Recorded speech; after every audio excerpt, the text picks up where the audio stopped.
Balik po tayo sa mga balita. Pinag-aaralan ngayon ng mataas sa kapuluan ng Kongreso na mailagay sa whole departure order itong si suspended Banban Tarlac Mayor Alice Guo. Ito'y kasunod na rin ang pahayag ng alkalde na sa korte lamang siya dadalo ng pagdinig at hindi sa Kongreso. Si Mean Corvera sa balita.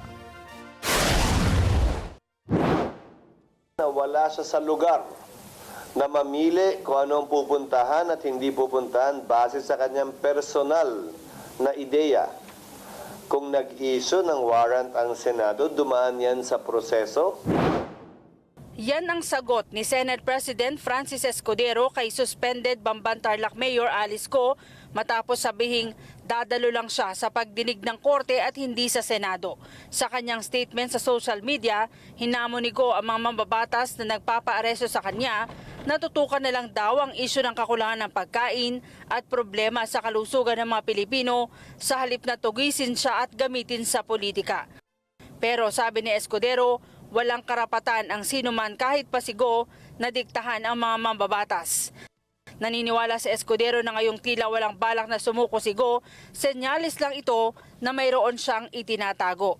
Nauna nang ipinag-utos ni Escudero sa mga tauhan ng Senate Sergeant-at-Arms na makipag-ugnayan sa National Bureau of Investigation at Philippine National Police para mapabilis ang paghahanap at pagsisilbi ng arrest order laban kay Guo. Pero kung nakalabas man ito ng bansa, gamit ang kanyang Chinese passport, sabi ng senador, malaking kapalpakan ito para sa mga otoridad. Pinag-aaralan naman ng Senado na magkaroon ng memorandum sa Bureau of Immigration para hindi makalabas ng bansa ang sinumang resource person na naisyuhan ng warrant of arrest dahil sa contempt order kahit pa walang whole departure order mula sa korte. Mean Corvera para sa Mata ng Agila, matatag, matapang, matapat.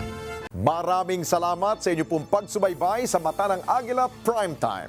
Para malaman ang matatag, matapang at matapat na mga balita, i-follow lamang at mag-subscribe sa @Net25 TV.